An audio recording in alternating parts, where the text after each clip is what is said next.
Cameroun face à la RDC en novembre, le Nigeria face au Gabon. Voilà les deux affiches, les 4 équipes qui vont se disputer une place pour aller jouer les barrages et enfin espérer même, on va dire, une place à la Coupe du Monde. 4 équipes qui, on va dire, entre autres, le Nigeria, le Cameroun, les deux équipes qui nous ont le plus déçus. Le Cameroun qu'on attendait pour terminer premier de son groupe, et on va pas utiliser le terme malheureusement parce que cette équipe du Cameroun déçoit, que ce soit dans le jeu, que ce soit individuellement comme collectivement, cette équipe du Cameroun ne plaît pas. On l'a vu, la colère des supporters, et ici aussi la colère de Samuel Eto'o qui ne comprend guère. On a une équipe.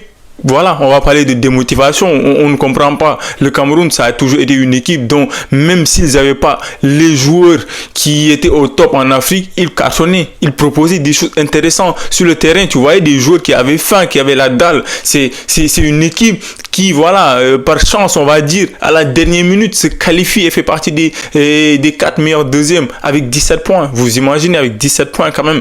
Ensuite, ils vont défier une équipe de la RDC. Les gars, faut le dire, la RDC, le parcours qu'ils font, c'est exceptionnel. Ils font douter le Sénégal. Ils sont demi-finalistes de la CAN. Ils sont en confiance. C'est une équipe très très compliquée à jouer. C'est une équipe, voilà, qui va être très dure à manier côté camerounais. C'est deux belles équipes. Voilà, on espère pour l'une d'entre elles qui va aller défier l'autre côté, que ce soit le Gabon comme le Nigeria. Quand on parle du Gabon, un parcours exceptionnel. Si ce n'est l'équipe qui est devant eux, c'est-à-dire la Côte d'Ivoire, si ce n'est cet énorme parcours de la Côte d'Ivoire, ce Gabon devrait normalement terminer premier de son groupe. Ils font un parcours magnifique du début à la fin, collectivement, individuellement. Il y a une renaissance, il y a une équipe qui montre qu'ils ont faim, qu'ils ont envie de proposer quelque chose. Maintenant, voilà, il y a autre chose. Tu vas défier le Nigeria qui, pour moi, voilà, c'est trop décevant. Le Nigeria, individuellement, c'est top 3, top 4 des meilleures équipes d'Afrique. Mais voilà, il y a des lacunes, il y a trop de choses. Collectivement, même à la CAN, même s'ils se sont qualifiés, on savait que voilà, ça peinait à vraiment montrer quelque chose.